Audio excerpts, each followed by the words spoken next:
Hello students, myself doctor Preeti Khanduri Uniyal और आज हमारा डिस्कशन का टॉपिक है an introduction to embryology.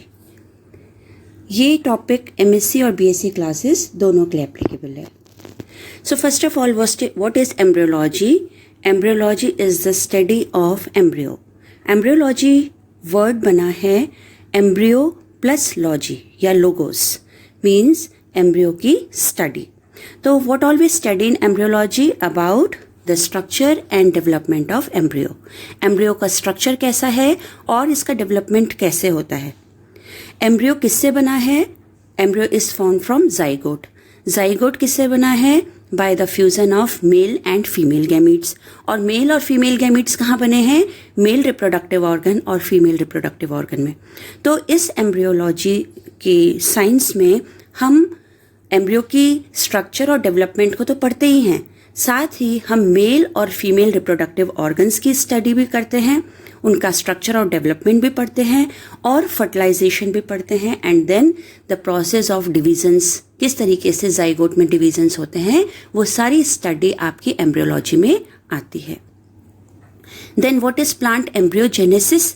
Genesis means synthesis या प्रोडक्शन। तो it is the same. Plant embryogenesis means the process जो कब बनता है, कब होता है? After the fertilisation of egg to form fully develop plant embryo. तो पूरी एम्ब्रियोलॉजी में हम क्या स्टडी करते हैं? Male reproductive part of plant of flower, then the female reproductive part of flower. किस तरीके से मेल रिप्रोडक्टिव ऑर्गन में मेल गैमीट्स बनते हैं, फीमेल रिप्रोडक्टिव ऑर्गन में कैसे फीमेल गैमीट्स बनते हैं, कैसे दोनों का फ्यूजन होता है, फ्यूजन के बाद जाइगोट बनता है, जाइगोट में किस प्रकार से डिविजन्स होते हैं और डिविजन्स के बाद एम्ब्रियो कैसे बनता है। तो all this process comes under embryogenesis. तो first of all we are going to study about embryologist. तो जो साइंटिस्ट एम्ब्रियोलॉजी की फील्ड में वर्क करते हैं उन्हें हम क्या कहते हैं? एम्ब्रियोलॉजिस्ट। तो इसमें हमने कुछ इम्पॉर्टेंट एम्ब्रियोलॉजिस्ट को, फेमस एम्ब्रियोलॉजिस्ट को ही कवर किया है। तो इसमें एम्ब्रियोलॉजिस्ट का क्या है योगदान, उन्होंने क्या क्या खोज करी, डिस्कवरी करी या क्या डेमोन्स्ट्रेट किया। तो सबसे पहले हम पढ़ते हैं ग्रू इन 1682। इन्होंने हाईलाइट किया कि स्टेमन्स मेल ऑर्गन्स हैं फ्लावर के और पॉलन ग्रेन्स किसी प्रकार से फर्टिलाइजेशन करते हैं और फ्रूट का डेवलपमेंट करते हैं। Then Camerarius in 1694 he told about कि देयर इज सम इंट्रैक्शन, कुछ इंट्रैक्शन है स्टेमन्स और कार्पल्स के बीच में, जिससे कि सीड बियरिंग फ्रूट्स बनते हैं। कॉल र्यूटर इन 1761 इन्होंने सिग्निफाई किया कि पॉलिनेशन ज़रूरी है सीड सेटिंग के लिए, और एंटोमोफिली मीन्स जो इंसेक्ट पॉलिनेशन है उसका क्या रोल है। देन गोवियानी बेटिस्टा एमिसी ने रोल ऑफ पॉलन का क्या रोल होता है फर्टिलाइजेशन में। हॉफमिस्टन ने 1849 में ट्रेस किया द फॉर्मेशन ऑफ एम्ब्रियो, किस प्रकार से एम्ब्रियो बनता है from egg till the maturity in the seed. Then Strasburger in 1884 he observed the actual fusion of male and female gamete.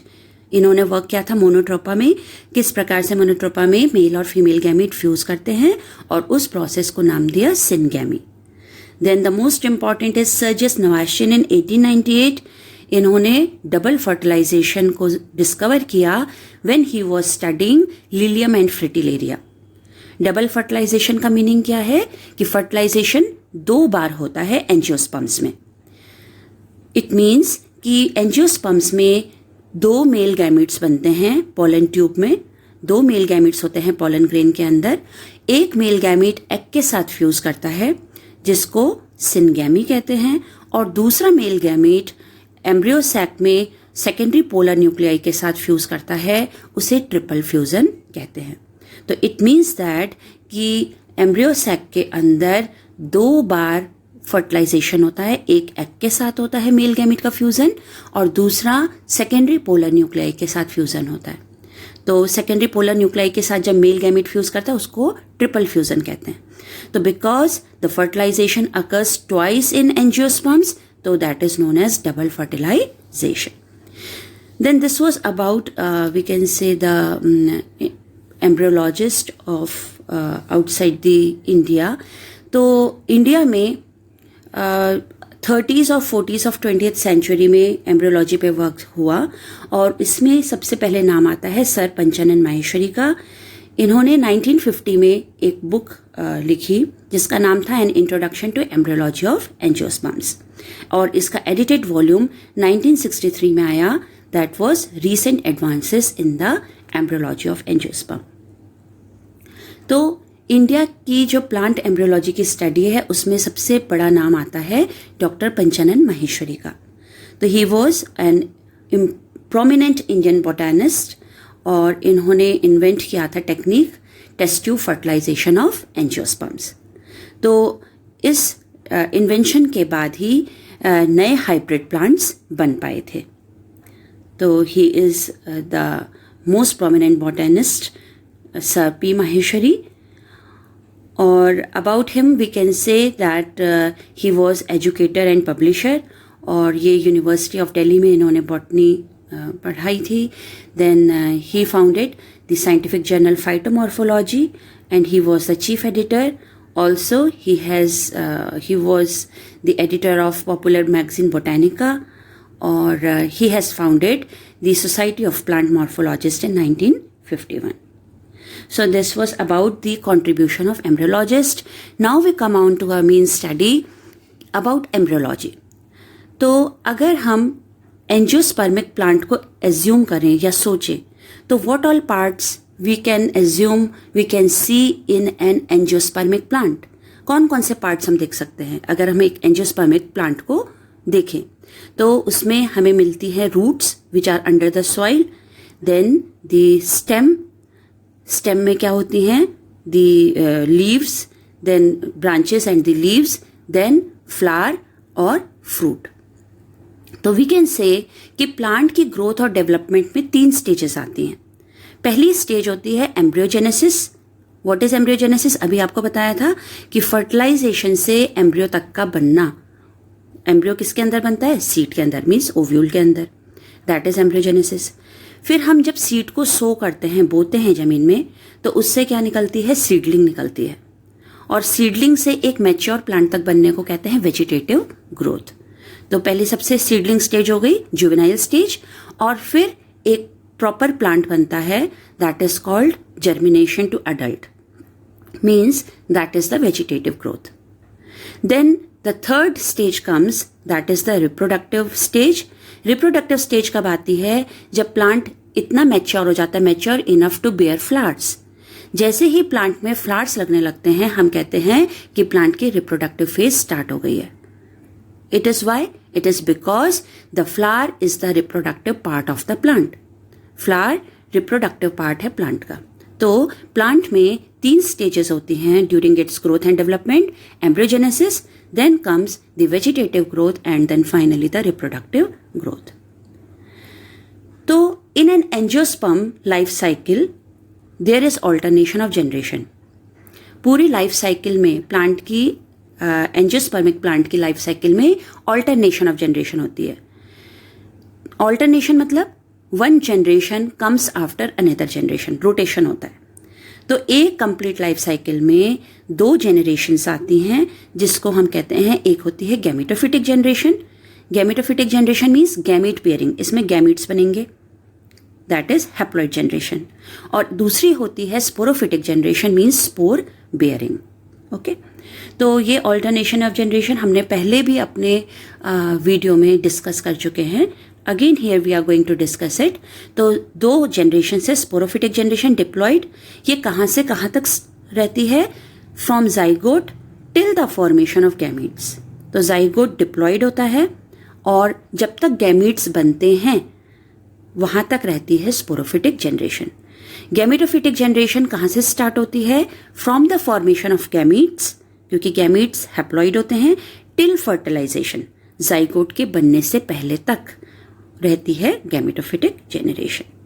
So here we are coming to again to the flower, कि flower क्या है? The reproductive part of the plant. और आप जानते हैं कि flower में कौन कौन से पार्ट्स होते हैं? The 4 whorls of a flower जिन्हें हम कहते हैं, तो the outermost is the calyx और sepals, then the coloured petals और corolla, then these two petals and sepals, they both are known as the accessory parts of a flower. Then we come on to the other 2 holes जिनको हम essential parts कहते हैं, the male reproductive part that is the stamen and the female reproductive part that is called the pistil. Okay, so what happens again here you can see number 1 पे जो आपको एक flower का LS दिखाया है, longitudinal section दिखाया है, तो here we are coming to the reproductive parts of a flower. तो स्टेमन को अगर हम स्टडी करें तो स्टेमन में क्या क्या पार्ट्स होते हैं, the filament and the anther. और अगर पिस्टिल को स्टडी करें, नंबर 4 पे आप देख सकते हैं, पिस्टिल को स्टडी करें, then it has the stigma style और बेस में क्या होती है, सोलन ओवरी. ओवरी के अंदर क्या पाए जाते हैं, ओव्यूल्स, और ओव्यूल के अंदर क्या होता है, एम्ब्रियोसैक. एंड देन एम्ब्रियोसैक के अंदर क्या पाए जाते हैं, the synergids, then 1 egg, then secondary polar nucleus in the centre, और टॉप में क्या पाया जाता है, दी एंटीपोडल्स. ठीक है, तो ये तो पार्ट हो गए ओवरी के. We are coming to the anther part. Anther में लोब्स होते हैं, there you can see the 2 lobes. इन लोब्स के अंदर, इन स्पोरेंजिया के अंदर कौन डेवलप करते हैं, माइक्रोस्पोर्स या पॉलन ग्रेन्स. तो we are coming back to the number 1 longitudinal section of a flower, कि फ्लावर के अंदर मेल रिप्रोडक्टिव पार्ट और फीमेल रिप्रोडक्टिव पार्ट पाए जाते हैं. अगर आप मेल रिप्रोडक्टिव पार्ट को देखें तो एंथर है. Anther is what, again the lobes are the diploid in nature, और इसके अंदर मियोसिस होता है और क्या बनते हैं, हैप्लॉइड पॉलन ग्रेन्स या माइक्रोस्पोर्स. ठीक है, then inside the female reproductive part what is there, the stigma style and ovary. Ovary के अंदर ओव्यूल्स हैं. ओव्यूल्स के अंदर क्या डेवलप हो रहा है, एम्ब्रियोसैक. ओके, और एम्ब्रियोसैक के अंदर क्या बन रहा है, egg. Egg is what, haploid. Okay, then there comes what, the pollination. जब पिस्टिल मैच्योर इनफ हो जाएगा और पॉलन ग्रेन भी डेहिसाइज इलिमिनेट हो जाएगा या डिसेमिनेट हो जाएगा, कहाँ से, एंथर से. एंथर डेहिसाइज करेगा, बर्स्ट करेगा, और पॉलन ग्रेन डिसेमिनेट होगा. कहाँ पे डस्ट हो जाएगा, कहाँ पे गिरेगा, स्टिग्मा के सरफेस पे. तो उसको क्या कहा जाता है, pollination. The transfer of pollen grain to the stigmatic surface of pistil is called pollination.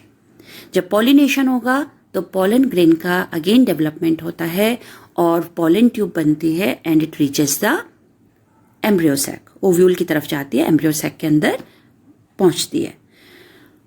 पहुंचने के बाद पॉलन ट्यूब के अंदर क्या बन गए हैं, 2 मेल गैमीट्स. अभी आपको समझाया था डबल फर्टिलाइजेशन. एक मेल गैमीट फ्यूज करता है एग के साथ और दूसरा मेल गैमीट फ्यूज करता है सेकेंडरी पोलर न्यूक्लियस के साथ. Then you can see number 7 क्या फॉर्मेशन हो गया है, जाइगोट का. जाइगोट का फॉर्मेशन कैसे हुआ है, by the fusion of male gamete with egg. So it is diploid in nature. और एक दूसरा मेल गैमीट फ्यूज करता है सेकेंडरी पोलर न्यूक्लियस के साथ. सेकेंडरी पोलर न्यूक्लियस जो 2n होता है, NN, और मेल गैमीट N है. दोनों के फ्यूजन से बनता है endosperm that is 3n, triploid in nature. ये एम्ब्रियोसैक किसके अंदर एनक्लोज्ड है, किसके अंदर प्रेजेंट है, ओव्यूल के अंदर. तो after fertilisation ovule transforms into seed. Ovule जो है वो क्या बन जाता है, सीड बन जाता है. ओवरी क्या बन जाती है, फ्रूट. तो फ्रूट के अंदर सीड कौन है, ओव्यूल. और ओव्यूल के अंदर क्या डेवलप कर गया है, embryo. There you can see number 8 की सीड कोट है, means the integuments of the ovule have transformed into seed coat. और इसके अंदर कौन डेवलप कर रहा है, एम्ब्रियो. ओके, और जब हम इस सीड को अगेन सो करते हैं, बोते हैं सॉइल में, मिट्टी में, तो what comes out, seedling. There you can see germinating seed, seedling निकलती है जो कौन सी स्टेज होती है, जुवेनाइल स्टेज। फिर ये डेवलप करेगा कौन से प्लांट में, एक मैच्योर प्लांट में इसकी ग्रोथ होगी, मीन्स कौन सी फेज आएगी, वेजिटेटिव फेज। और जब मैच्योर हो जाएगा प्लांट तो इसमें क्या लगने लगेंगे, क्या बियर करने लगेगा, फ्लावर्स, यानी कौन सी स्टेज स्टार्ट हो जाएगी, रिप्रोडक्टिव स्टेज। तो in this way the life cycle of an angiospermic plant happens. Now here we are concerned about the sporophytic phase and the gametophytic phase. तो gametophytic phase कहाँ से कहाँ तक स्टार्ट हो रही है, देखिए, from the formation of gametes, जहाँ पे एग और पोलन ग्रेन बन रहे हैं, वहां से लेके till the formation of zygote, zygote के फॉर्मेशन से पहले तक। Okay, in the next slide है यू कैन सी कि यहाँ हमने स्टडी किया था कि फ्लावर है, एक प्लांट है, उसमें फ्लावर लगे हैं, फ्लावर में एंथर और ये पिस्टिल हैं। देन एंथर से क्या बन रहा है, मियोसिस के बाद माइक्रोस्पोर, माइक्रोस्पोर बना रहा है मेल गैमेटोफाइट पोलन ग्रेन, और मेगास्पोर बना रहा है female gametophyte. Male gametophyte then forms what, sperms या मेल गैमीट्स, और फीमेल गैमेटोफाइट बनाता है एग। तो हैप्लॉइड स्टेज कहाँ से कहाँ तक स्टार्ट हो रही है, जहां पे मेल और फीमेल रिप्रोडक्टिव ऑर्गन में मियोसिस स्टार्ट हुआ till the formation of the zygote या टिल फर्टिलाइजेशन। इस फेज को कहते हैं गैमेटोफिटिक फेज या हैप्लॉइड फेज या n phase. Okay, then from the formation of zygote that is 2n, zygote बनने के बाद क्या होता है, जाइगोट बना है ये सीड के अंदर, एम्ब्रियो बन रहा है। Then comes the formation of the seedling, seedling के बाद प्लांट, प्लांट में बेयर कर रहा है फ्लावर्स, फ्लावर्स में बेयर कर रहे हैं डिफरेंट पार्ट्स। तो इतने पूरे पोर्शन को, इतनी पूरी साइकिल को कहते हैं द स्पोरोफिटिक फेज या diploid phase, till the formation of gametes, till the formation of the microspore and the megaspore. Okay, तो ये होती है angiospermic life cycle, that is the alternation of generation.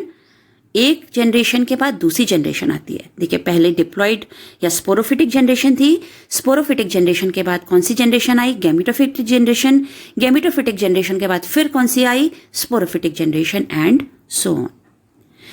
Then what is formed after the fertilization, zygote. और अभी हमने कहा कि zygote में क्या होते हैं, a number of divisions occur, divisions होते हैं, क्योंकि जाइगोट सिंगल सेल्ड डिप्लॉइड होता है, डिप्लॉइड सेल होता है, उसमें नंबर ऑफ डिविजन्स होते हैं, और डिविजन्स के बाद बनता है एम्ब्रियो। अब एम्ब्रियो कैसा हो सकता है एंजियोस्पर्म्स में, it can be a dicot embryo और a monocot embryo. What is the difference, dicot embryo means it has got 2 cotyledons, or monocot embryo means it has got a single cotyledon. Here I have shown you just to make you study कि क्या बना है, एक embryo बना है, we are taking a dicot embryo.